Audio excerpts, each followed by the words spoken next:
pantalla, porque me ha placido no solamente ministrarles a ustedes estos minutos que me han concedido, sino más bien poder compartirles a ustedes alguna diapositiva y que a la vez regalársela, cedérsela al finalizar mi exponencia para que ustedes puedan quedarse con algún material de todo lo que yo voy a endosar la noche de hoy, que pueda servirle en su momento de retroalimentación para lo que a lo mejor les es un poco difícil comprender algunos términos que voy a utilizar, pues los tengan aquí en su material, que se lo voy a regalar. Yo se lo envío a Ale Dionisio, pues Ale se encarga de hacer la distribución del hogar. Bien, quiero orar, hermanos, quiero orar para iniciar esta exponencia la noche de hoy. Nada, les invito por favor que tomemos una actitud de reverencia y que le presentemos al Señor esta oportunidad, ¿sí? Que podamos estar nuestro espíritu quieto, pues lámpara de Jehová es el espíritu del hombre, de modo que nos va a ser muy difícil poder comprender lo que Dios va a impartir a través de su servidor si nuestro espíritu no es tan quieto. Vamos a calmarnos en su presencia y te damos gracias a Dios. Así oramos. Señor, damos gracias en tu nombre por tu misericordia. Gracias por permitirnos este espacio en este tiempo para poder contribuir en la formación y el conocimiento de tus hijos. Más de 145 personas están conectadas a través de esta plataforma Zoom. Te pido que no permita que mi naturaleza pecaminosa me haga entorpecer la veracidad de lo que tú tienes previsto desarrollar a través de mí, en el nombre de Jesús. Ministranos, ilumina nuestro entendimiento, que nuestro espíritu se ensanchen para poder recibir esta palabra que hemos preparado. En el nombre de Jesús, amén y amén. Bien, una vez más quiero darle las gracias a Alex Dionisio. Gracias por estos tipos de eventos que está haciendo, que está realizando una labor loable. Creo que contribuir con formar espacio para contribuir en la formación de los hijos de Dios, esto no tiene precio. De manera que valoro tu esfuerzo y gracias por haberme tenido presente, habiendo tantos predicadores y buenos maestros, de los cuales yo mismo me atrevería a cancelar una actividad de mi agenda para escucharlo. Te plujo. Yo sé que Dios es quien pone el querer como el hacer, pero te plujo que sea yo uno de los exponentes de estos temas tan interesantes que se están desarrollando en este tipo de actividad. Pues bien, yo quiero de inmediato, hermano, ayudarles con estos a ustedes. Mire, yo he preparado esto, este es el tema que se me ha asignado, es el tema cómo corregir el pecado y bueno, es un tema sumamente brillante que me llama mucho la atención. Le hice varias preguntas a mi hermano Alex, pero no quise hacerle una última porque el tema endosa una realidad existencial que me permite yo poder moverme tanto para un lado como para otro. Por ejemplo, la corrección del pecado se entiende que no es así.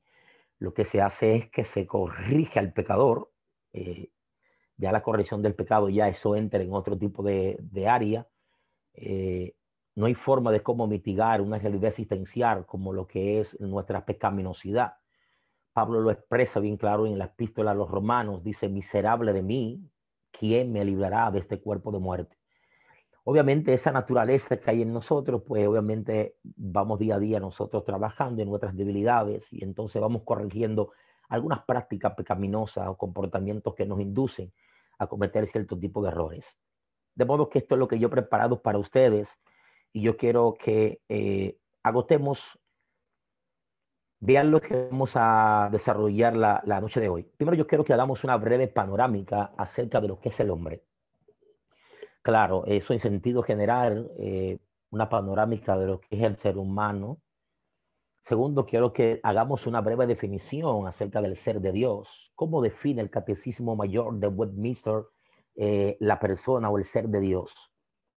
Tercero, vamos a hacer un breve análisis y comparación del pecado de Adán versus los pecados nuestros, o sea, los pecados que se siguen cometiendo en la presencia de Dios debajo de la tierra, pero que no son a la manera de Adán. Después de haber visto esto, vamos a ver cómo a Dios como modelo de corrección. Creo que esa es una de las partes neurálgicas de la noche de hoy. Ver a Dios como modelo de corrección y la asombrosa manifestación de Dios, que para mí todavía mucho más interesante que la propia creación, es ver la característica de su ser, ambas características del ser de Dios manifestarse en un momento determinado sin que ambas infrijan una con la otra, como por ejemplo la justicia y su misericordia. ¿Cómo es que alguien comete una transgresión delante de él que por su falta merece un juicio o un castigo? Sin embargo, siendo el justo, la misericordia se interpone ante la magnitud del castigo y entonces termina Dios mitigando, reduciendo la culpabilidad de lo que ha determinado ejecutar sobre el faltante. Eso para mí es algo sumamente extraordinario.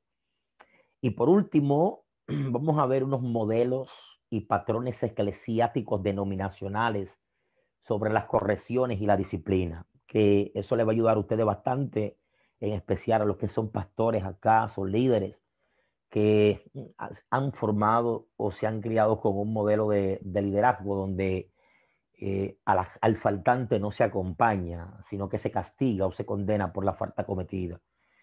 No sé si les parecen interesantes los temas que pensamos desarrollar. Quiero ver si alguien me levanta la manito ahí. Sí, en actitud de que sí, están aquí conmigo. ¿Mm? Eso es, perfecto.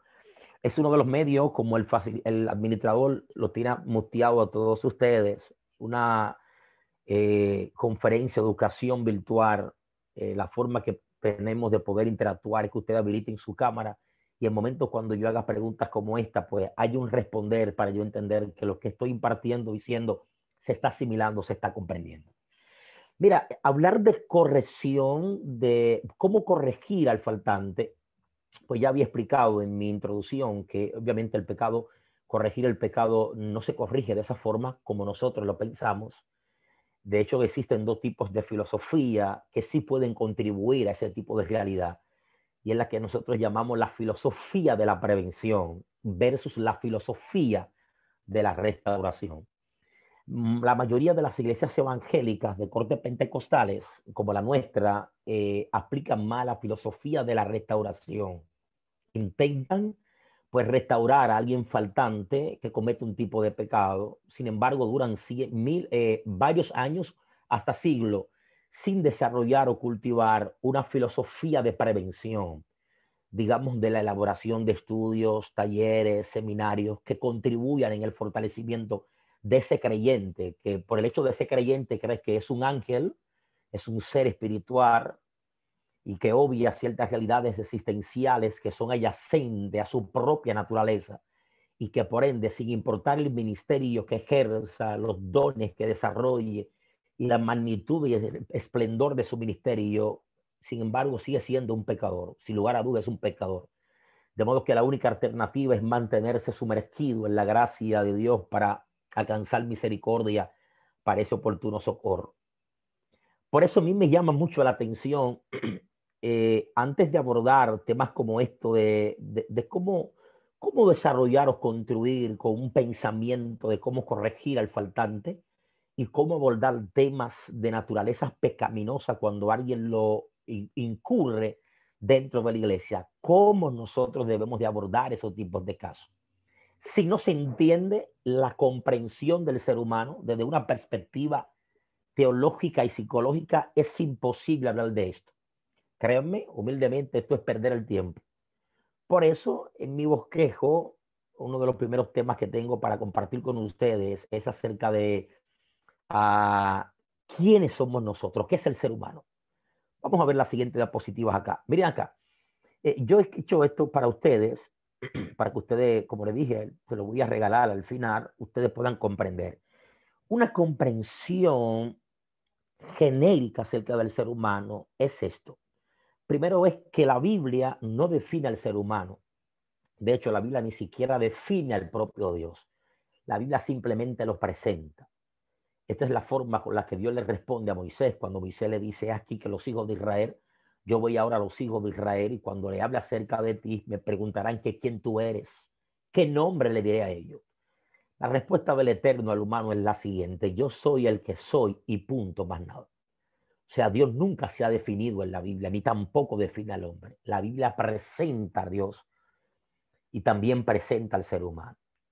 Una de las definiciones más cerca que tuvimos acerca de Dios, que la emite es el propio Jesús, Dios hecho carne, cuando en la conversación con la mujer samaritana, él le dice a la mujer samaritana, Dios es espíritu, y los que le adoran en espíritu y en verdad, pues es necesario que le adore. Mire qué interesante esto. Dios no es definido en el texto bíblico, de igual también el hombre. El hombre se presenta en la Biblia ante dos realidades. Una, lo que nosotros conocemos con el término lazariano.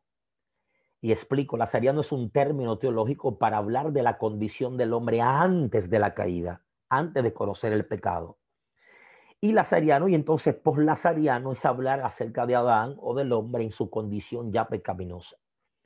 Y es importante que esto se entienda porque yo acabé de decir hace unos minutos que muchos de ustedes se han creído que por el hecho de ustedes ser cristianos y haber construido una espiritualidad sumamente interesante con su creador, con nuestro Dios, se han creído que son como seres extraterrestres y que creen que los regalos que han recibido de Dios, ya sea el ministerio, ya sean los dones, etcétera, ustedes creen que son como intocables. Y eso es una falacia que tenemos que empezar a desmontar esta noche. Al hombre, aparte de ser un ser creado, hay que verlo desde una perspectiva psicológica. Sí es la psicología que empieza a definir al hombre y lo empieza a definir a través de todos los elementos que se han endosado en todo el desarrollo e historia de la humanidad para comprender el comportamiento nuestro. Primero, el hombre es un ser que se manifiesta en función de sus tres dimensiones, bio, psico y emocional afectiva. Los psicólogos cristianos pues adjudican una cuarta que es también la espiritual, que el hombre construye una vida espiritual independientemente de lo que crea, ya sea Dios o no sea Dios. Desde la perspectiva biológica hay que ver un elemento importante que es la genética, que se define como rama de la biología que estudia la transmisión de la herencia. De manera que hasta el tipo de cabello, el color de tus ojos, el tamaño de tu boca, el tamaño de tu piel, las posibles enfermedades que tú vas a padecer cuando sea vieja, cuando sea viejo, todo eso se está simplemente almacenado dentro de ti en lo que se conoce como ácido desoxirribonucleico. De modo que no hay forma. Por eso se entiende que nosotros los seres humanos somos una representación fisiológica de nuestros progenitores. ¿Qué es esto? Lo que significa que yo no puedo parecerme a un ser que no sea al que mi árbol genealógico ya ha venido presentando. O yo tengo que parecerme a mami, a papi o a alguno de mi descendencia hasta las cuartas generaciones pasadas. Y es importante que nosotros lo comprendamos, porque segundo está lo que nosotros llamamos la psique. Claro, que también es una de las dimensiones en las que el hombre se desarrolla y se desenvuelve. Ese hombre que dependiendo del lugar donde se ha criado, donde se ha formado, el tipo de familia, tiende a ser víctima, ser afectado, ya sea que se haya criado con padres que los maltrataron cuando fue pequeño, gente que recibieron palabras muy crudas, como tú no sirves, tú no vales para nada, eres igualito a tu padre, eres un alcohólico, no sirve para nada, no creo que ningún hombre se va a fijar en ti. Esa psique, por si ustedes no sabían, los padres son los primeros responsables de la construcción de nuestra autoestima. Ellos son los que establecen la base de nuestra autoestima. Si nosotros tenemos una autoestima alta fue porque tuvimos padres o tutores que pudieron emitir sobre nosotros palabras positivas. De manera que esto es muy interesante, hacer una breve panorámica acerca de la composición del hombre, porque es este hombre que nosotros tenemos al lado de nosotros en una congregación. Es este hombre que nos está pastoreando, es este hombre que nos ministra, ya sea a través de un predicador, es este hombre al cual nosotros desconocemos si fue víctima de abuso sexual, si fue abandonado por sus padres cuando pequeño. Ese es el hombre que nosotros somos. Y a pesar de que el término existe como hogar funcional, pero no existen hogares funcionales. Todos nosotros somos pecadores y en cualquier lugar en que nosotros nos desarrollamos y crecemos, el que no camina cojea en este asunto. Dígame si esto se entendió, ¿verdad que sí? El que no camina cojea en este asunto. Lo tercero es ver al hombre desde una perspectiva emocional afectiva. ¿Por qué tiene que ver esto con corregir el pecado? Claro, tiene que ver. Yo voy a llevarlo hacia allá. Tiene que ver porque los expertos dicen que el medio ambiente en el que un individuo se desarrolla y crece tiene poder para inducir o influir en un 80% hasta más en la formación del carácter o la personalidad del individuo. Aquí voy a ponerle un ejemplo. No es lo mismo el que nazca, el que se cría en Gualey como el que se cría en Piantini. Eso no es verdad. No es lo mismo el que se cría, digamos, en Sinaloa, en México, como el que se cría en uno de los lugares más de gente clase alta y clase media en México. Eso no es verdad, no es lo mismo. Fácilmente en Sinaloa lo que se te pega un plomazo por los altos niveles de corrupción que hay en Sinaloa. Igualmente en mi país, Santo Domingo, es que se cría en Gualey, Capotillo, La Cañita. El lenguaje que escucha cotidiano es que lo que fue, dime a ver en qué tú estás, porque ese es el lenguaje que se utiliza en ese tipo de comunidades. Mientras cuando tú te crías en un hogar de clase media, clase alta, los niveles de formación son totalmente diferentes. Entonces este hombre, que aparte de estas tres realidades o dimensiones en las cuales se desarrolla y se desenvuelve, también carga consigo con una cuarta, de las cuales es innegable poder escapar, que es lo que nosotros llamamos en teología la imputación adámica. ¿Qué es eso, la imputación adámica? Eso significa que nosotros todos cargamos con el pecado por causa de Adán. O sea, Adán fue nuestro representante. Nosotros no estuvimos en el jardín del Edén, pero sí estuvo Adán, de manera que Adán es nuestro representante. En Adán todos morimos, le explica Pablo en el Epístola a los Romanos. Nadie puede deshacerse de una naturaleza pecaminosa como la que nosotros tenemos. Pablo le explica bien claro y hace una exclamación que era utilizada en la antigüedad cuando alguien solía matar a alguien. Lo que hacían era que lo ponían a cavar un hoyo con un pico y una pala y entonces le ataban el cadáver de la persona que él mató en su espalda y lo echaban junto en el hoyo. Esa era tu condena. Cuando el sol empezaba a descomponer el cuerpo material de la persona que tú le quitaste la vida, a la que tú tienes colgado en tu espalda, y las moscas empezaban a producir gusano en ese cuerpo, que el hígado empezaba a descomponerse, los riñones a descomponerse, el matador empezaba a vomitar y a gritar, quíteme este cuerpo de muerte. Esa expresión es la que utiliza Pablo. ¿Quién nos librará de este cuerpo de muerte? Nadie puede librarnos. Pablo dice entonces, damos gracias a Dios por nuestro Señor Jesucristo que ha muerto por nosotros en la cruz del Calvario para poder mitigar la inclinación, incitación de nuestra carne hacia los deseos pecaminosos en los cuales nosotros incurrimos muchas veces. Una vez entendido eso, es sumamente importante, una vez nosotros entendido eso, ver al hombre, una pequeña panorámica acerca del hombre. No podemos continuar si nosotros no entendemos cuál es el ser al cual nosotros le servimos. Me disculpan sin faltarle el respeto a los que están en esta sala, pero yo he comprobado que más del 80% de los que entran por una puerta de una iglesia evangélica de corte pentecostal, que pronuncian el nombre de Dios y que levantan las manos adorando a Dios, no saben quién es Dios todavía. Están aquí todavía, Ale, ¿verdad? Voy a repetirle eso de nuevo. Más del 80% de los que entran por la puerta de una iglesia, que levantan las manos y adoran a Dios, que dicen conocer a Dios, no saben quién es Dios todavía. Mire cómo define a Dios el Catecismo Mayor de Westminster. En su primera página lo define de la siguiente forma. Dios es un espíritu infinito, eterno e inmutable en su ser, en poder, en sabiduría, en santidad, en bondad, en amor. Mire cómo se define el ser de Dios.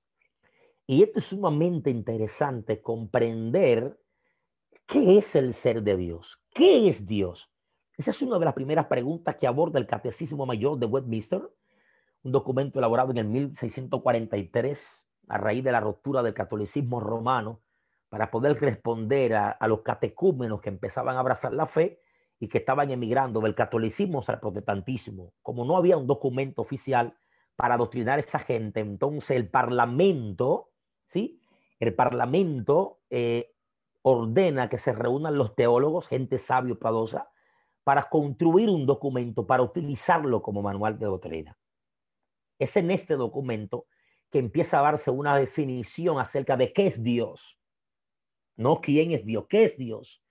Y los grandes teólogos los definieron de esta manera. Dios es un espíritu infinito, eterno e inmutable en su ser, en sabiduría, en justicia, en verdad, en bondad, en santidad y en amor.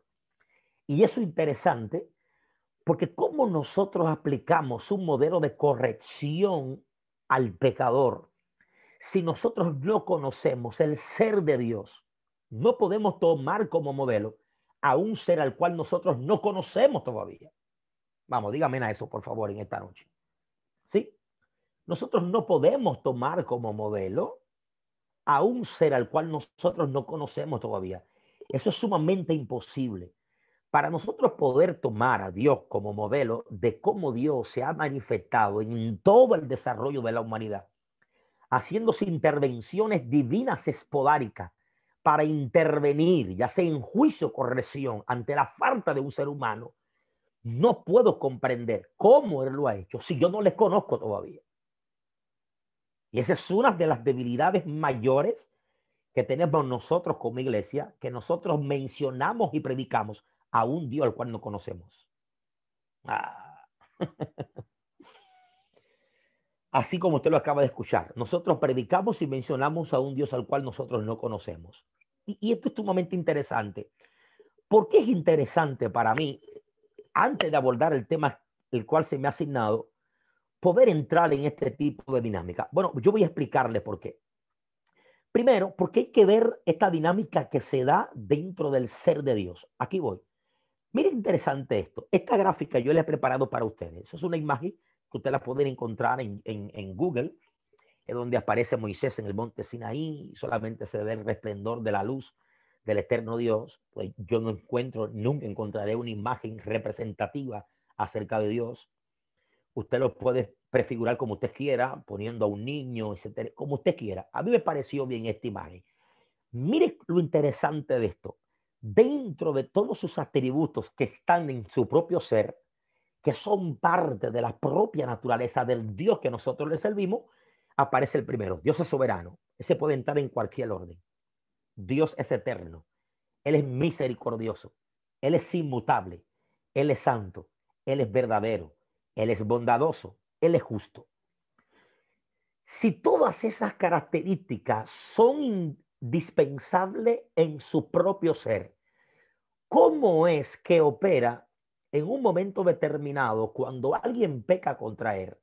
De repente él siendo justo, teniendo que emitir justicia, hay otras características de su propio ser, que es la misericordia, que se opone o se manifiesta la justicia de Dios, mitigando, reduciendo el dolor o la magnitud de la consecuencia que debió haber recibido el faltante. Y esto es así no porque alguien le ha inducido para que lo haga, sino porque está en buen dominicana su bendita gana. Él quiso hacerlo así.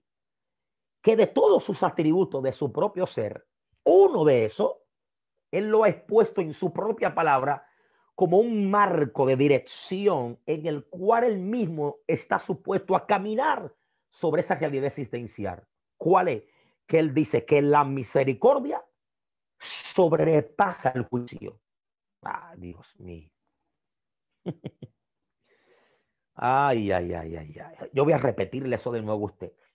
Yo estoy diciendo que siendo el verdadero y diciendo él mismo en su propia palabra, él mismo en su propia palabra, que él es justo y que no tomará por inocente al culpable, aún al que él encuentra culpable. Cuando él determina en su eterna voluntad castigar al culpable, en su propio ser, hay su misma naturaleza, se revela otras características de su propio ser, que no es la justicia, que no es la verdad, que no es su soberanía, que no es su inmutabilidad, sino su misericordia, y se antepone ante el juicio. Y de repente, si alguien intenta cuestionar lo que él acaba de hacer, pues entonces él le dice, yo soy soberano. Él responde a todas las interrogantes e inquietudes de nosotros mismos con su propio ser. O sea, yo soy el que soy y punto. Y a mí nadie tiene que cuestionarme.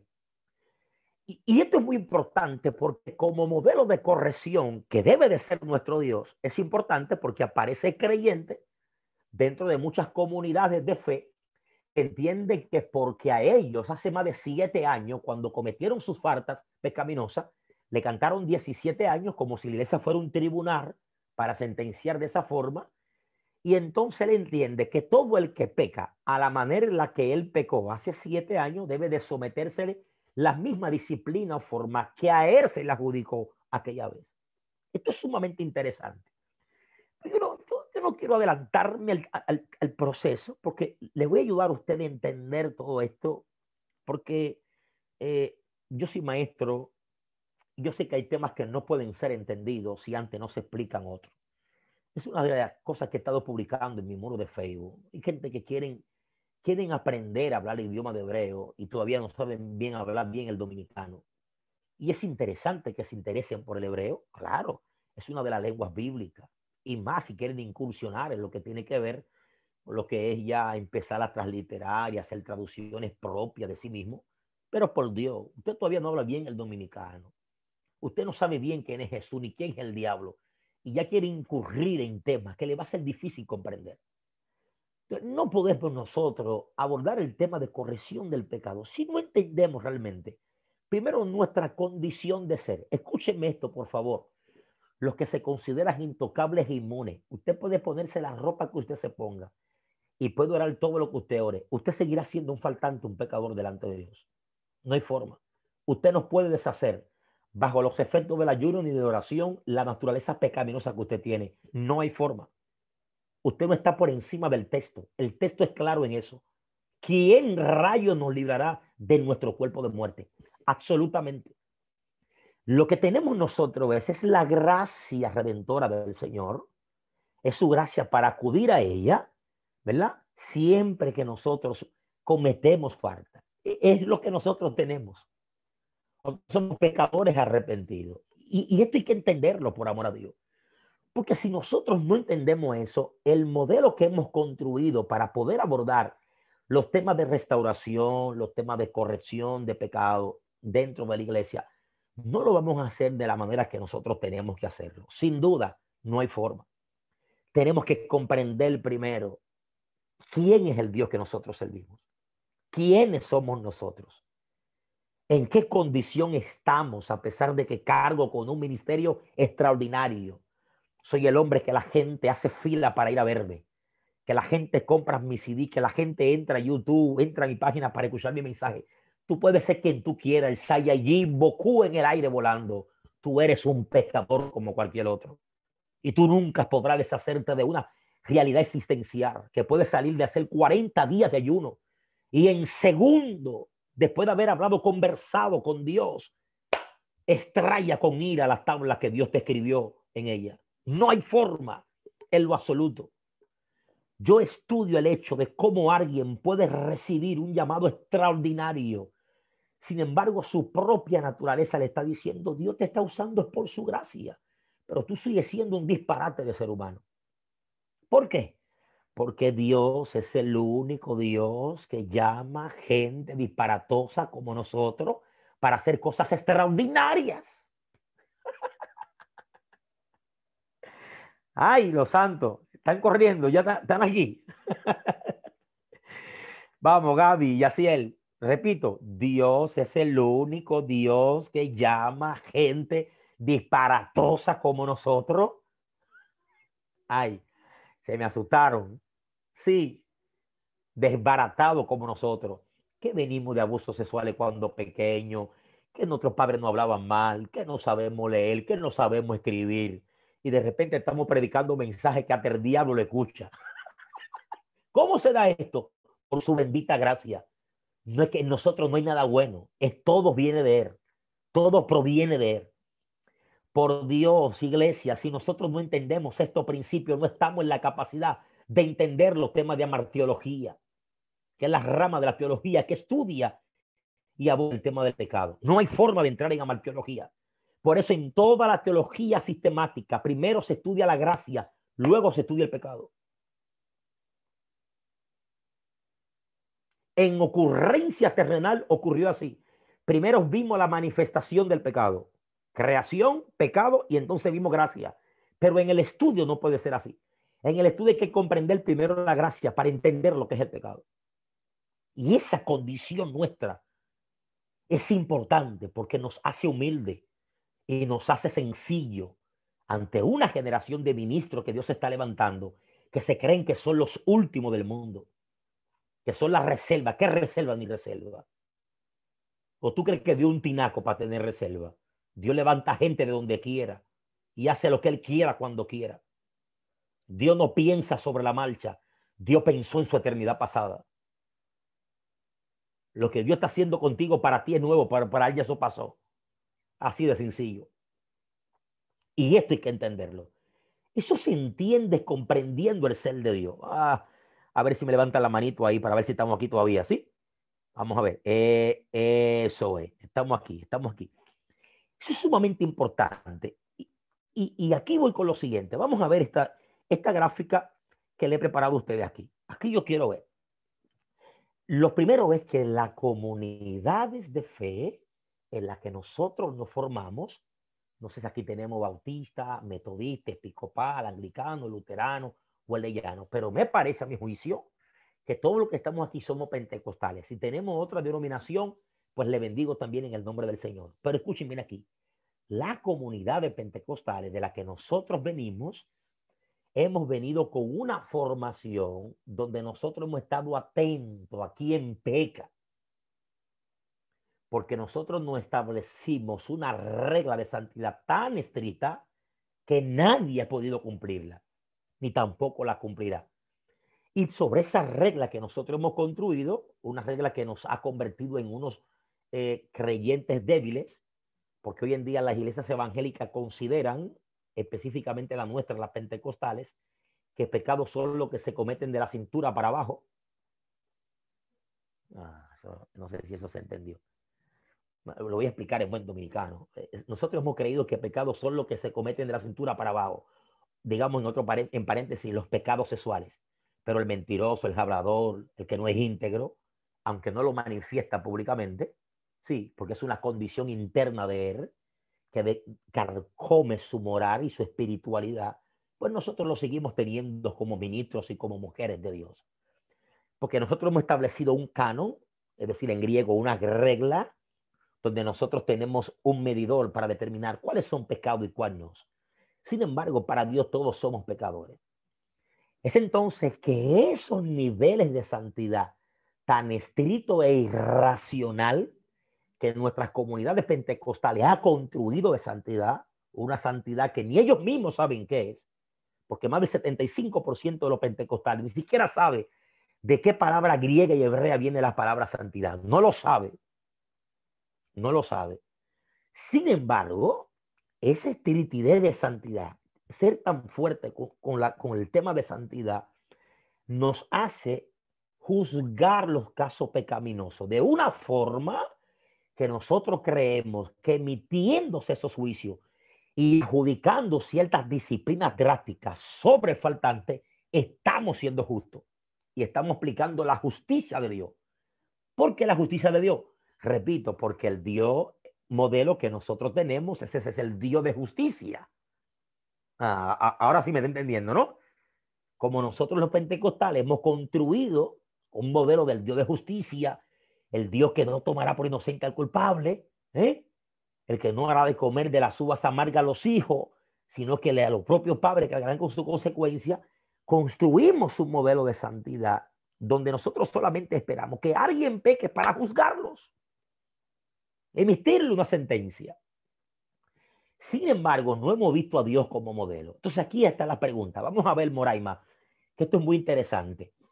El pecado de Adán en materia de consecuencia no fue más desastroso que los pecados de adulterio, de fornicación, de sinvergüencería y vagabundería que nosotros los creyentes, aún siendo cristianos, cometemos a veces. Vamos a ver. ¿Sí o no? ¿Sí o no? ¿O no el pecado de Adán? Milagro Paula. No fue el pecado de Adán más desastroso para la humanidad que los pecados que tú cometes a diario y que yo cometo a diario? Claro que sí. El pecado de Adán tuvo tanta incidencia que hasta hoy nosotros vivimos consecuencias de muerte y de enfermedades. ¿Por quién es? Es por causa de Adán. Porque en Adán todos morimos. En Adán nosotros recibimos la imputación adámica, la consecuencia por el mal que él hizo. De modo que no existe sobre la faz de la tierra un creyente que pueda cometer una falta delante de Dios que sea de mayor incidencia que el pecado de Adán. Si esto es así, Ale Dionisio, hay que empezar a pensar de la siguiente forma. Si el pecado de Adán fue el pecado más grave, ¿cómo accionó Dios cuando Adán pecó contra él? ¡Ay! ¡Corran los diáconos! ¡Ay, Dios mío! ¡Se acabó el mundo! ¡Ay, mi madre, qué hiciste! Mentira del diablo. Tranquilo. Tranquilo. El mundo seguirá su curso.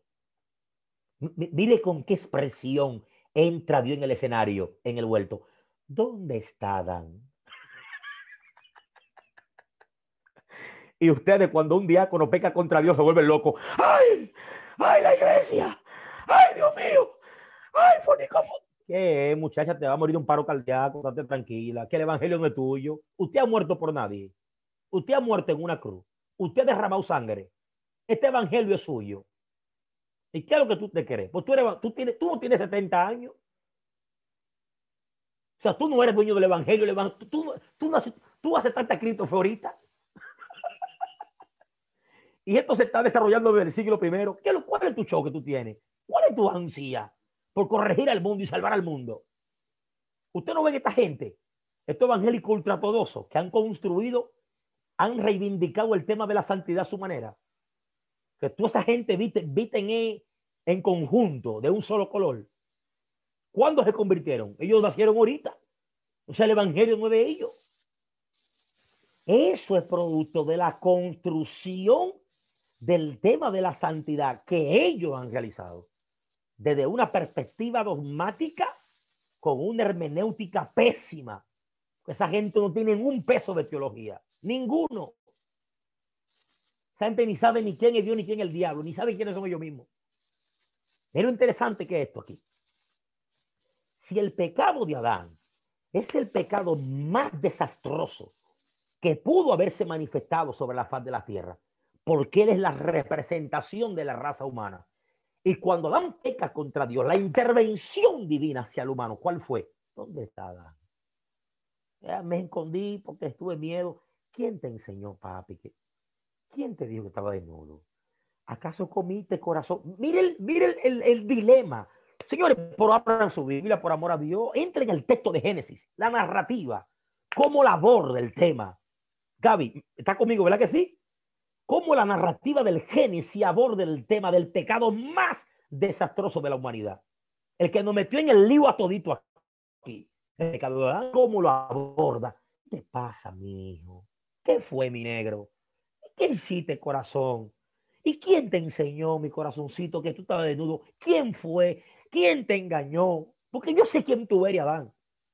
Y yo sé que tu falta no fue por una falta que tú construiste en tu interior, como el pecado angelical. A los ángeles nadie lo indució. Por eso los ángeles no recibieron misericordia, sino que fueron arrojados a oscuridad eterna. ¿Por qué? Porque ¿quién indujo a Luzbel a pecar contra Dios? Nadie. No existió un agente externo que le dijera, Satanás, vamos con el control aquí. Tú eres que sabe de esto, no fuimos, vamos a motinarnos. Nadie. Es el mismo que construye. Y esas construcciones son intolerables para Dios. En el caso de Adán y Eva es diferente. En el caso de Adán y Eva no es una construcción en su ser inmaterial con el deseo de pecar contra Dios. No, ellos recibieron una incitación externa de la serpiente, ¿sí? Lenguaje figurado para representar el mal, en este caso Satanás. Por eso recibe misericordia. Esto es interesante que ustedes le entiendan esto. ¿Por qué razón? Aquí tenemos líderes, tenemos ministros de Dios, que son los primeros que creen que la iglesia se va a acabar cuando alguien peca. ¡Ay, pecó el pastor! La iglesia no es del pastor, corazón. Tranquilo, viejo. Tranquilo, papi. Es que esto no es de nosotros. ¿O tú crees que Dios es loco? ¿Tú crees que Dios es un viejo que está borracho con una copa de vino? Y que se le fueron ciertas cosas de la mente. Es que esto no está fundamentado. Estamos sobre la roca, no sobre la acción. El evangelio no es poder del comportamiento de los cristianos. El evangelio es poder de Dios y sabiduría de Dios. Escuchen ustedes, que vienen con una construcción de espiritualidad y santidad muy rígida. El evangelio no es poder de Dios por causa del accionar o comportamiento de sus hijos. El evangelio es poder de Dios y salvación de Dios en Él, no en nosotros. Entonces tiene que entender lo que nosotros llamamos en teología a ver, ¿cómo se le llama este término? La imparcialidad de Dios. Si tiene dónde escribir, escriba esto, por favor. La imparcialidad de Dios. ¿Qué significa esto? Vamos a ver. Vamos a leer unos cuantos comentarios aquí, rapidito. A ver qué están diciendo la gente. Bueno, vale, tiene que tomar control de aquí. La gente está escribiendo aquí. Esto está interesante, ¿no? Déjeme explicarle esto, por favor, que yo quiero decirle a ustedes. Mira aquí. La imparcialidad de Dios significa que Dios no encubrió en su propia revelación los pecados de sus hijos. Por eso hoy nosotros leemos el pecado de Adán y el Génesis. Por eso nosotros hoy leemos la falta de fe de Abraham, que le digo a la mujer, tú estás buenísimo. No digas que tú eres mi mujer, diga que tú eres mi hermana, porque esa gente son sanguinarios. A ti te toman por mujer, a mí me quitan la vida. La falta de fe. Dios no encubrió eso en su revelación, no la reveló. Agárrate. Por eso vemos la inmisericordia de José. Ese niño que estuvo a punto de parecerse a Jesús, pero no pudo. Porque actuó en su propia justicia. Escóndale la copa. Déjame, hermano, déjame al pequeño. Eso no es delante de Dios. Él quiso vengarse. ¿Verdad? Por eso nosotros lo vemos hoy en día. La farsa, oye, habiendo tantas mujeres, ¿por qué quiere coger una ajena? ¿Por qué sabe? ¿Cómo nos llega a nosotros esa revelación? Está en la Biblia. Está en la Santa, porque eso le llamamos en teología la imparcialidad de Dios. Eso significa que los pecados de los hijos de Dios no interrumpen los decretos de Dios. No. Ay. Los pecados de nosotros no interrumpen sus designios y sus propósitos, jamás. Porque sus propósitos son eternos. Sus propósitos son eternos. Y esto hay que tomarlo en cuenta, porque cuando alguien peca contra Dios en comunidades como la nuestra, las pentecostales, en vez de restauración y un acompañamiento, lo que recibe es juicio y condenación. Yo entiendo de dónde parte eso. Eso parte de los modelos de condición que nosotros tenemos acerca de Dios. Sí. Vamos a ver, levánteme la manita ahí. Si me están conmigo todavía, ¿sí? ¿Están conmigo? Interesante. Vamos a ver esta siguiente diapositiva. Yo quiero que nosotros veamos ahora lo que son algunos modelos y patrones eclesiásticos denominacionales sobre las correcciones y la disciplina. Y yo, intentando ayudarles a ustedes, les construí esto para que ustedes lo tengan. No tienen que escribir nada. Yo voy a enviarle esto de que termine a nuestro hermano Ale Dionisio. Ale se va a encargar de compartir con ustedes. No sé cómo él lo va a hacer, pero él se encargará. Quiero hacer un paréntesis. Hay unas personas que están moviendo su mouse en su computadora o tablet y está rayando la pantalla. Por favor, no muevan más tu mouse para que no siga rayando la pantalla, ¿ok? Bien, miren aquí. Donde ustedes están leyendo confesiones de fe hay muchas. Dígase bautista, metodista, episcopal, anglicano, luterano, wesleyano. ¿Qué más?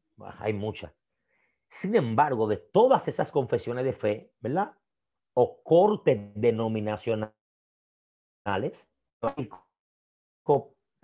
de corte pentecostal, evangélico de corte bautista, hay evangélico de corte metodista, hay evangélico de corte menonista, hay evangélico de corte adventista, ¿verdad? porque todas son denominaciones que se manifestaron producto de la reforma del 1517 para acá. Del 1517 para atrás, lo que se decía era Iglesia Católica Romana. ¿Ok? Del 1517 para acá, después de la reforma, surgen todas estas denominaciones o confesiones. Sin embargo, dentro de todas esas confesiones de fe existen las siguientes posiciones. Aquí le explico. Vamos a ver. De abajo hacia arriba, como si fuera un escalón. Mírenlo aquí. Reformada. Eso existe en todas las denominaciones. Hay bautistas conservadores, hay bautistas reformados. Hay pentecostales conservadores, lo que dicen santidad, si no, no. Pero hay pentecostales reformados. ¿De acuerdo? Que no solamente dicen el término, sino que saben explicarlo. ¿Ok? Que han entendido nuevas cosas. ¿Me comprende? Que no son en ciertas áreas. Tenemos otros que son los liberales. ¿Sí? Los liberales. Los más abiertos. ¿Ok? No consideran ni escatiman ciertas cosas que son principios fundamentales en el texto bíblico, los cuales tienen que respetarse, no, ellos vuelan por encima de todo eso. Son liberales, son creyentes, pero son liberales. Repito, eso se da en todas denominaciones. Hay bautistas liberales, hay metodistas liberales, hay menonitas liberales, hay adventistas liberales, hay pentecostales liberales. ¿Ok? Eso se da en todas las confesiones de fe. Y tenemos también los ultraconservadores, que es una nueva oleada que se está dando hoy en día. Ustedes le llaman despectivamente los rabacucos. No debe llamársele así rabacuco. El término es incorrecto. No usa el término rabacuco. Eso es un término despectivo. E independientemente de lo que ellos enseñan y dicen, también son hijos. ¿Ok? También son hijos. Irracionales en muchas cosas, pero son hijos. O son creación. Llámele ultraconservadores. ¿Ok? Ultraconservadores. No tienen ni un peso de formación bíblica, no saben nada de teología, interpretan los textos literales, sacándolo de su contexto en el que se encuentran y construyen una base doctrinal para sustentar sus posiciones. ¿Ok? No le llames rabacuco, llámele ultraconservadores. Y por último tenemos lo que son una mezcla de ambos. Claro, tenemos una mezcla de ambos, de denominaciones, de creyentes que son conservadores en ciertos temas, pero que son reformados en otros temas, que son conservadores en un tema, pero son liberales en otros. ¿De acuerdo? Eso hay que entenderlo. Entonces, una vez nosotros entendiendo eso, vamos a comprender que partiendo de todo esto, partiendo de esas realidades, en cada una de esas confesiones de fe, se da un proceso de formación bíblico y teológico totalmente diferente. Donde se congrega mi hermano Noah Dionisio, ¿verdad? Donde se congrega Ale Dionisio, donde se congrega Moraima García, donde se congregan todos los que están aquí, en ustedes, dependiendo la formación teológica y los niveles de formación de sus líderes y de sus maestros, se da un proceso de formación totalmente diferente. Eso es lo mismo como en la familia. La iglesia se constituye como un cuerpo donde hay cierto nivel de influencia para forjar y formar la vida de un ser humano que se congregue en esa iglesia. Si el pastor de esa iglesia predica y dice, hermano, cuando el diablo mató a David, la gente dice, amén, porque no hay en esa iglesia quien tenga la capacidad de cuestionar lo que está escuchando. Entonces todos se forman en esa iglesia creyendo que el diablo mató a David. En todas las denominaciones y confesiones de fe, voy a ponerle un ejemplo práctico, los bautistas reformados, pero que son conservadores, como los Miguel Núñez, los Sugel Michelén, que entienden que la mujer no puede pastorear. ¿Cómo se da eso? Eso es fácil. Es porque cada confesión de fe, según el tipo de si es reformado o conservador, contiene un método de interpretación. ¿Sí? Tiene un método de interpretación. Uno lo tiene en alegórico, otro lo tiene en literal, y entonces cada quien interpreta el texto de forma diferente. Agárrese, que esto es importante para ustedes. Esto no estaba en el paquete y se lo estoy dando a ustedes esta noche. Dentro de esas mismas congregaciones hay dos realidades que son con estas que yo quiero ya sentarme para hablar de esto. Y es la siguiente. No todas las iglesias manejan y dominan el tema de la gracia. Agárrese. Voy a repetir de nuevo. No todas las iglesias dominan el tema de la gracia. Eso significa que cuando una iglesia no domina el tema de la gracia, es iglesia, pero es desgraciada. Dios mío. Déjame ver cómo pusieron el rostro los que están aquí hoy. Vamos a ver. Cuando usted no domina el tema de la gracia, inconscientemente usted se convierte en un desgraciado. Eso significa que usted no está en la capacidad intelectual, bíblica, teológica, para poder responder a alguien que ha cometido una falta, pero usted domina el tema de la gracia. Usted conoce a Dios en esa área. Usted sabe cómo abordar un tema. Usted sabe, porque usted conoce la gracia. A usted le enseñaron la gracia. Pero la gracia no es el tema que se enseña en las comunidades pentecostales. El tema que se enseña en pentecostales es correr, hablar en lengua, predica fuerte, pero no es un predicador de poder. Sacúdete que se metió Dios. Y la gente tiene años y años congregándose en la iglesia y ni conocen al dueño de la iglesia, ni conocen el tema de la gracia. Por eso es que estos niños no conocen a Dios, ni conocen el tema de cristología, que es el tema que todos creyentes, sin importar la denominación a la que pertenezca, tienes que aprender. Ya quieren aprender a hablar en hebreo. Pues no conocen a cristología. Quieren conocer el nombre de todos los demonios. Belia del Cágana, Isapié, Melie María, Bulumbulú, qué sé yo qué. Las 21 visiones. No se meten en ese disparate. Conozca a Cristo y lo que él hizo por usted en la cruz del Calvario. Y olvídese del diablo, que el diablo es un ser vencido, derrotado en la cruz. ¿Me está haciendo aquí? Quieren aprender cosas que no les corresponde aprenderlas. Y lo que debieron de aprender no lo aprenden. Entonces, todo eso es una máxima. Eso es absoluto para todo. Iglesia que no conoce la gracia es una iglesia desgraciada. Ay del que peque en esa iglesia. Ay, recojan lo que se va. Ay del que peque en esa iglesia. Muchachos. Y mire cómo hacen esto, mire cómo hacen ellos. Hermano, vamos a orar por nuestra hermana fulana que tiene guerra. Hay una malicia. El diablo se ha levantado contra ella. Oye, diga pidiendo oración y es publicando los pecados de la gente. Oren por Pedro, que cometió un pecado, le encontraron con una mujer. Pero ven acá, y esa vagabundería. ¿Y quién usted le dio el derecho de decir esa cosa en el púlpito? Pero ven acá, hermano. Usted tiene que respetar la vida del otro. No, pero ven esa falta de respeto. Agárrese. Escucha esto aquí. Todo eso es producto de la bendita formación que recibimos en nuestras comunidades. Por eso nosotros siempre luchamos para que nuestros líderes, por favor, se formen, participen de seminarios, participen de talleres. Porque un liderazgo saludable es una iglesia saludable. Un liderazgo maduro es una iglesia maduro. Porque aquí ocurre no lo que ocurre en nuestra familia con la genética, pero sí ocurre lo que se llama la representación a través de los patrones. Muchas veces el miembro es lo que es el líder. Vamos a ver, Gicauri, ¿sí? ¿Está conmigo aquí? El miembro muchas veces es lo que es el líder. Y esto hay que entenderlo. Por eso siempre estamos promoviendo seminarios, talleres, congresos, para fortalecer el liderazgo. Porque repito la máxima, todo líder que no domina la gracia es un desgraciado.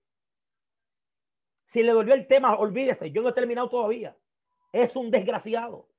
Desgraciado, una expresión que no es como la pronuncian los impíos. Desgraciado es alguien que no tiene gracia, que no sabe cómo manejar los casos que ocurren en las comunidades de fe. No sabe cómo manejarlo.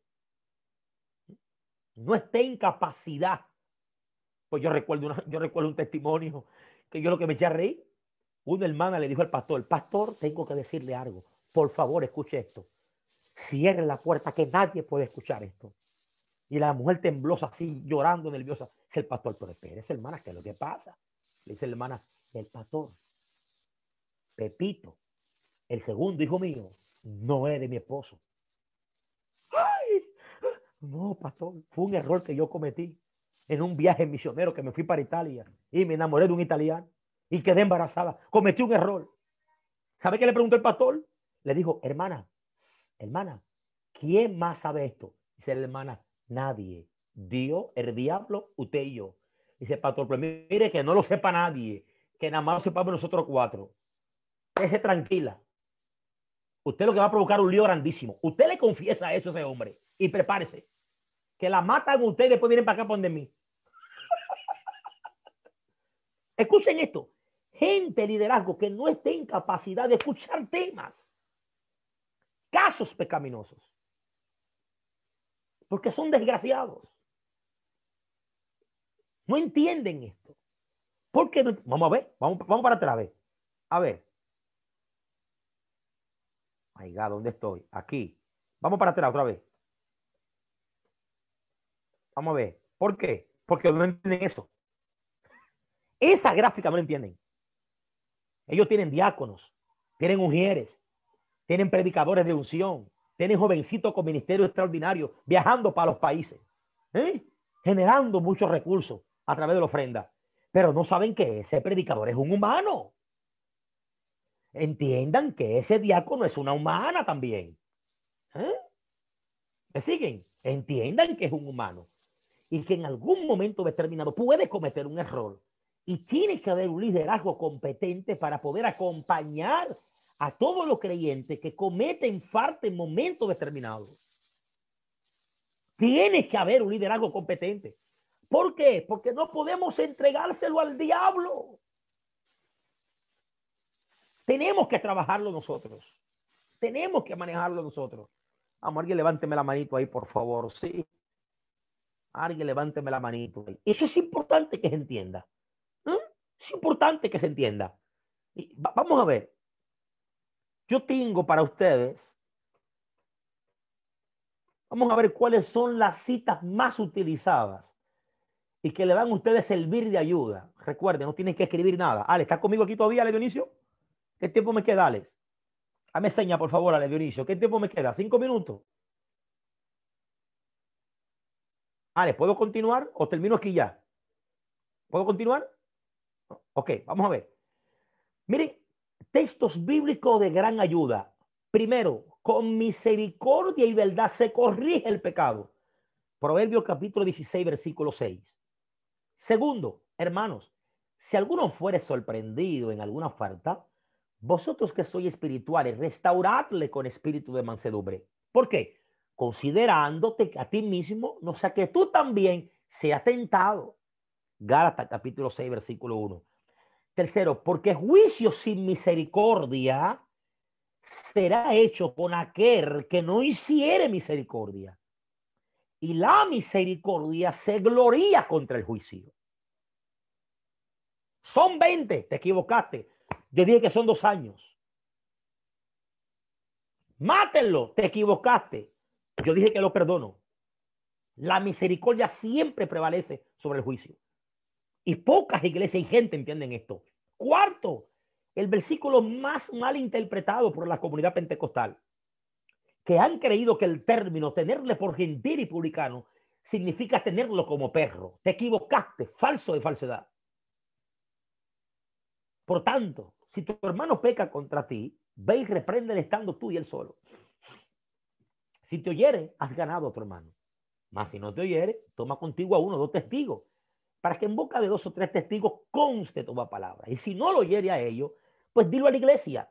Y si no oyere a la iglesia, pues tenle por gentil y publicano.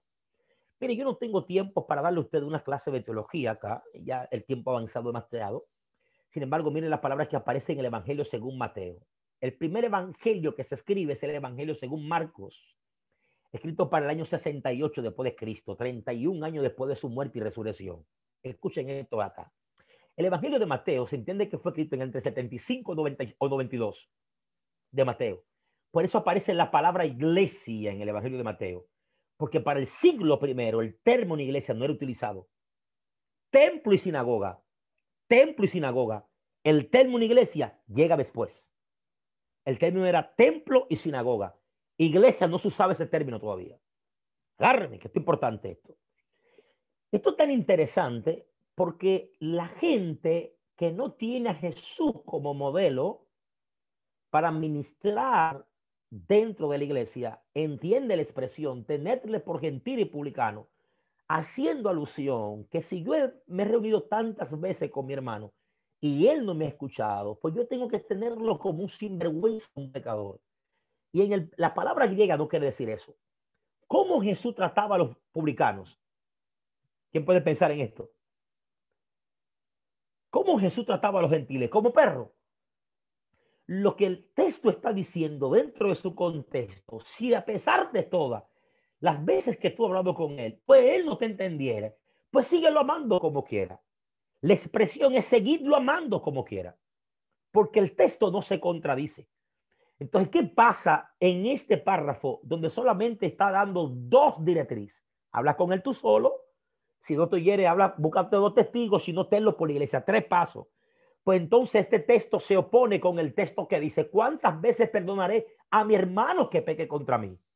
7, no 7, hasta 70 veces 7. Y el texto no se contradice a sí mismo, porque eso es palabra de Dios. Lo que ha sido es mal interpretado. Y partiendo de esa interpretación, pues entonces se han hecho ciertas conjeturas. Agárrese. Se han hecho ciertas conjeturas. Ese texto no significa que después que el liderazgo habla con un hermano y el hermano no escucha, eso es un hijo del diablo. Se equivocó. Eso no es así. Ese no es un hijo del diablo. Ese es un ser que su condición de pecaminosidad no le ha permitido entender la corrección que se le ha dado. Por tanto, seguidle amando. ¿Por qué? Porque el amor cubre multitud de pecados. Y si tú, que no eres faltante, hay luz en tu entendimiento, pues no puedes actuar de la forma como él está actuando. Ah, my God. ¿Dónde están los creyentes aquí esta noche? Estamos aquí todavía, ¿sí? ¿Mm? ¿Entiende esto aquí? Eso hay que entenderlo. Eso es sumamente importante. Entonces, por último, yo tengo para ustedes algunas recomendaciones. Líderes que están aquí, tengo para ustedes algunas recomendaciones. Pastores que están aquí, laico, wherever, diácono, para ustedes tengo estas recomendaciones.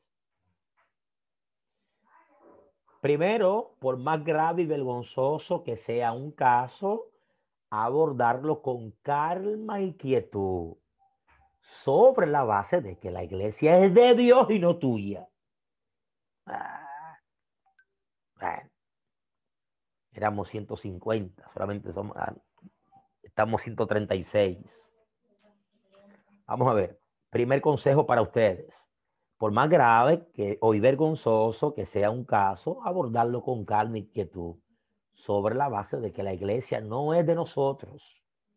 Segundo, por más afectado y herido que usted se sienta por la falta cometida, recuerde que su fin es restaurar. ¿Sí? Su fin es restaurar.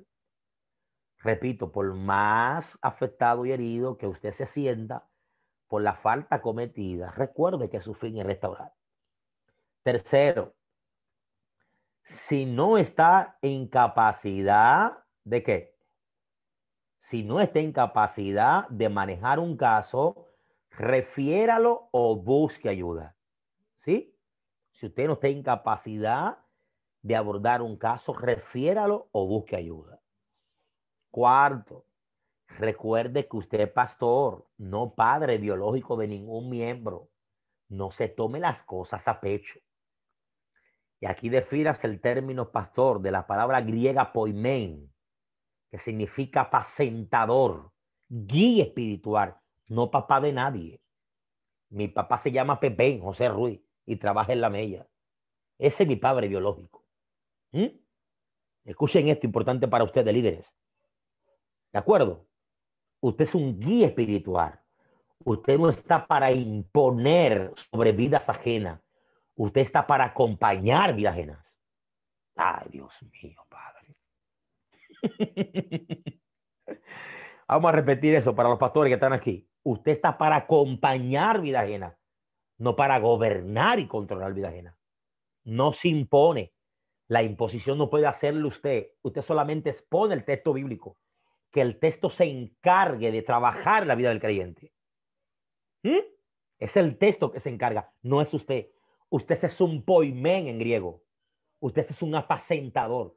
Su trabajo es traer pasto fresco a la iglesia, en sus mensajes los domingos, en la enseñanza de la doctrina. Los que pequen, son problemas de ellos. Usted seguirá siendo pastor. Esto hay que entenderlo.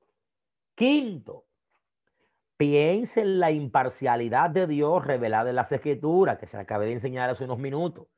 Todo lo que ha leído una Biblia sabe que David era amado de Dios y que pecó contra él. Sin embargo, el reino de Dios siguió igualito. ¿O no? Siguió igualito. Pedro, apacienta mis ovejas.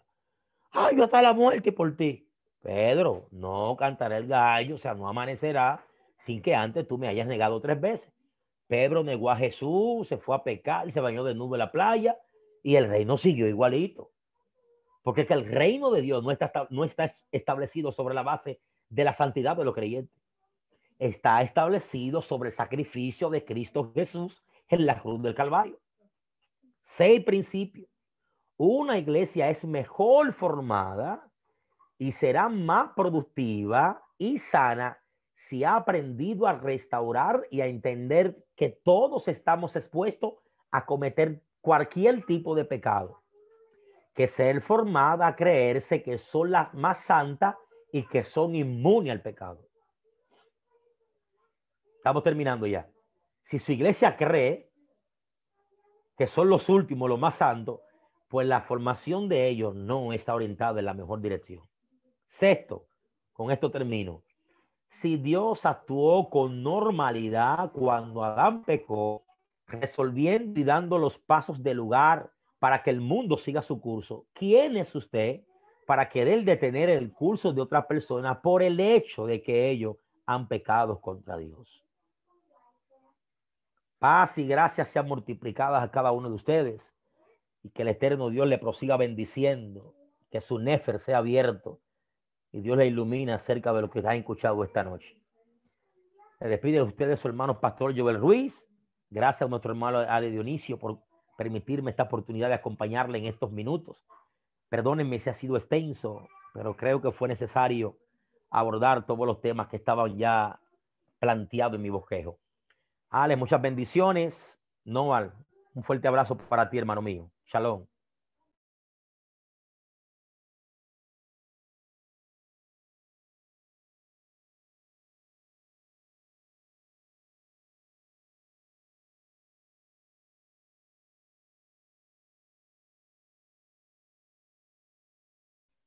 Ale Dionisio, he terminado. Quiero darte la participación. No sé qué hacen después de la exposición. Así que Dios te bendiga, hermano mío. Si me está escuchando, te he cedido la oportunidad a ti o al administrador. Pastor Rubén, Dios te bendiga. Un placer verte. Mi padre, Lidio Puente. Permítame saludar a este hombre. Lidio, Dios te bendiga y te guarde. Muchas bendiciones. Gracias a todos ustedes por su comentario.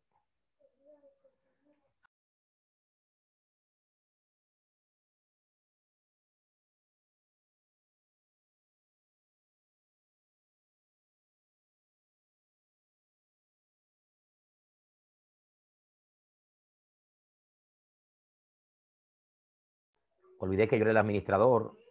Aquí está el Dionisio. Aquí lo tengo. ¿Cómo está el Dionisio? ¿Cómo qué? Como Dionisio, como Ale. Ahora sí es verdad.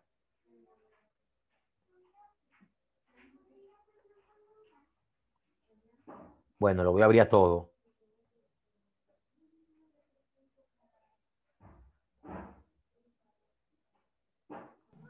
Ahí está. Pueden Bien, habilitarlo. tranquilo, estamos aquí. Gracias. Ay, ay, ay, Dios mío, sin desperdicio. Padre Santo, qué experiencia tan increíble, tan genuina. Qué fresca sentimos la mente hoy con esta bendición tan importante y también expuesta de parte del Señor a través de Depositor, con un conocimiento genuino y un desglose acorde con lo establecido, ¿verdad que sí? Muchas aclaraciones. Y voy a permitir 5 preguntas, que ya está un poco tarde para el maestro. Vamos a ver. Y no me hablen al garete, usted sabe cómo poner esto. 5 preguntas. Primera pregunta, vamos a ver. Vamos a ver. Cualquiera que quiera seguir el pastor Joel Ruiz. Este a su canal, así mismo. Joel Ruiz.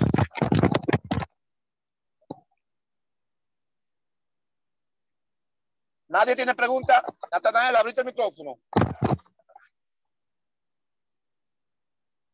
Amén, bendiciones. Amén. Yo tengo una, ¿me escucho bien? Sí, te escucha bien.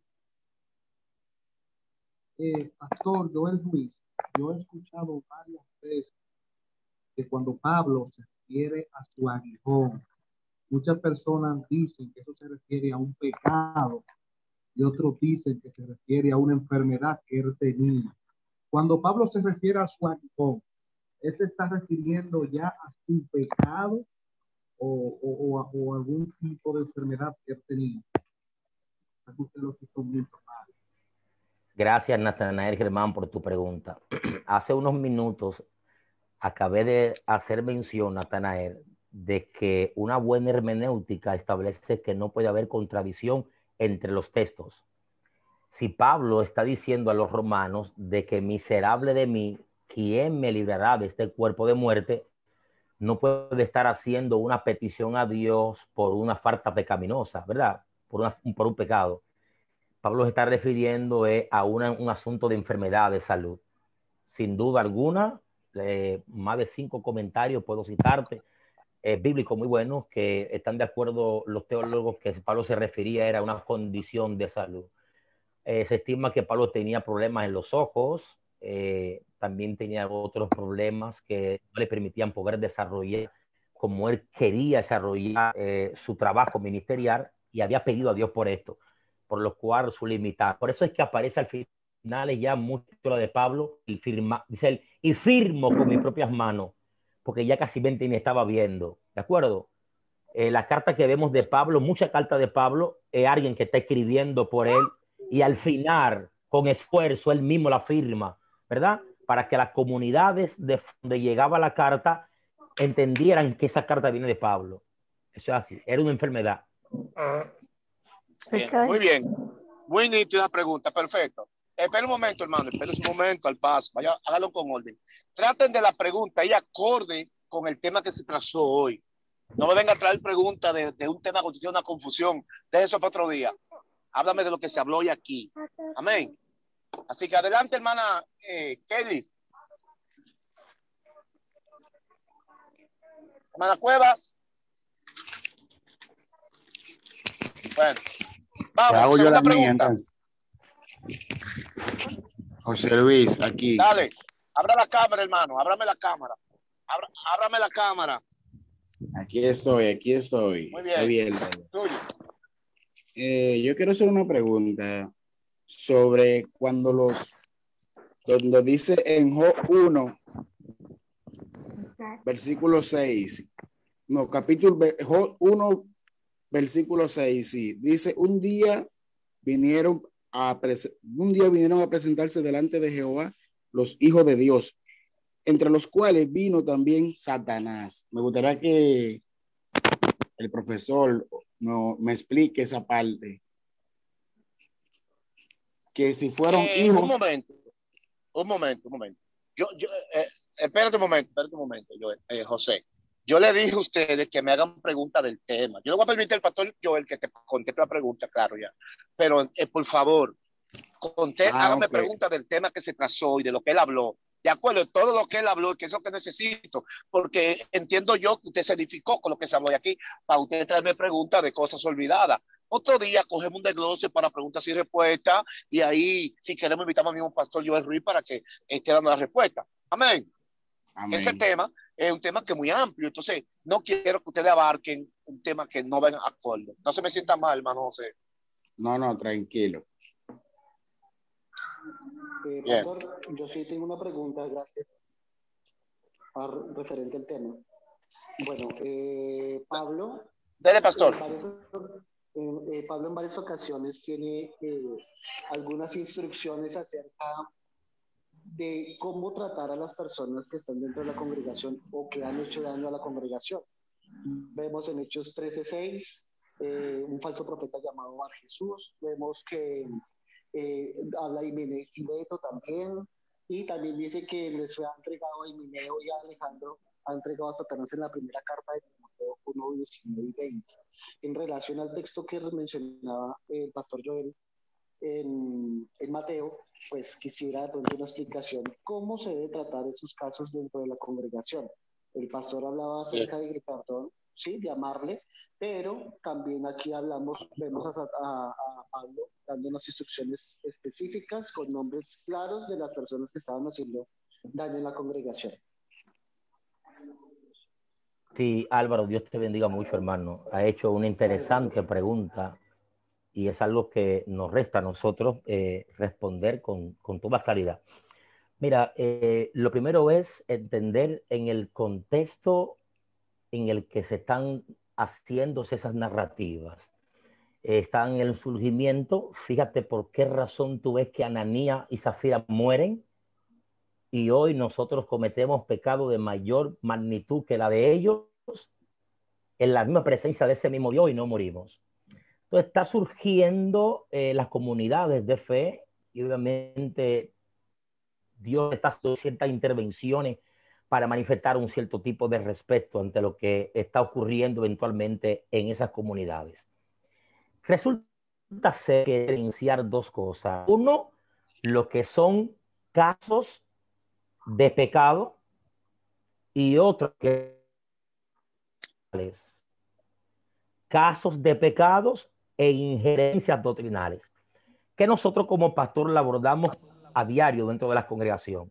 Tenemos a un miembro que es sumamente amoroso, que es cariñoso, pero que vive pecando a cada rato, ¿verdad? O que es casado, que se fue con una mujer, etcétera, etcétera.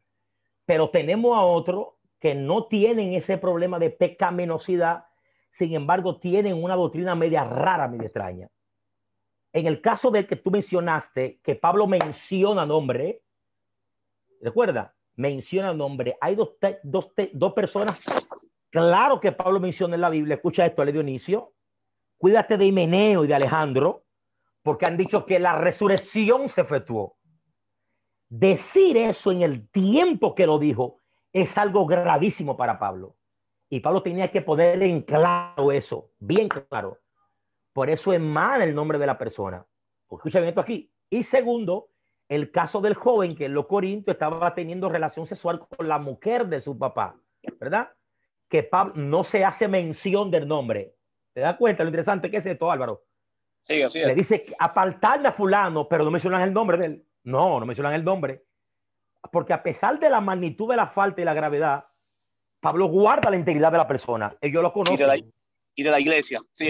De la iglesia, Pablo guarda el nombre de la persona. Ahora bien, en el caso de injerencia doctrinal, como el tema más importante para la comunidad evangélica en el siglo I, que es el tema sobre la cual reposa la construcción de todo el cristianismo. ¿Cuál es? En la resurrección. ¿Lo recuerda, Álvaro? Que Pablo dice, si Cristo no resucitó, en vano es nuestra fe. Esto es un disparate. Por eso Pablo dice, cuidado con fulano. Cuídense de fulano que no sirven, son dos perversos, de que son apóstoles, son mentirosos. Pablo habló claro con eso, porque tenía que hacerlo, hermano Álvaro. Entonces yo creo que lo que tenemos que aprender a distinguir dentro de nuestras comunidades, ¿quiénes tienen injerencias doctrinales peligrosas? Sí. Y quienes por su debilidad no han podido superar ciertas debilidades y viven incurriendo en ella continuamente y tenemos que ayudarlo.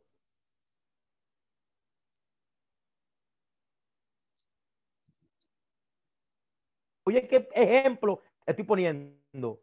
No es tan peligroso que exista una falsa doctrina.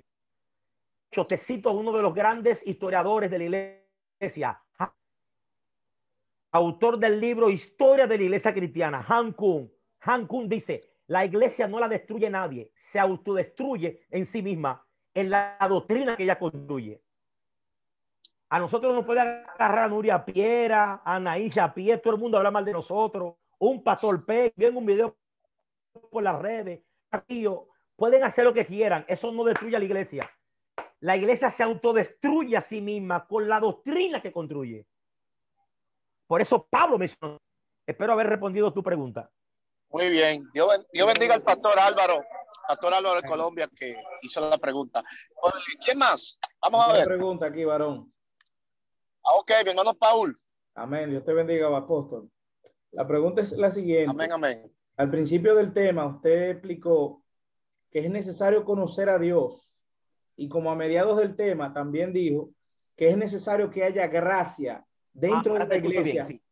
y en la persona, porque puede haber gracia en la iglesia, pero quizá la persona que reciba el mensaje no tenga gracia. O sea, ¿cómo puede afectar el conocimiento de Dios y que haya gracia dentro de la iglesia en cuanto al pecado?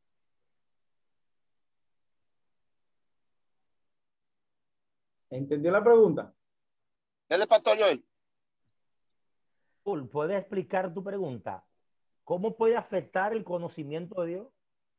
Pastor, ¿cómo puede afectar? ¿Cómo puede afectar que una persona, usted dijo que hay que tener conocimiento de Dios para saber qué es el pecado y cómo se puede perdonar y todas esas cosas, ¿verdad?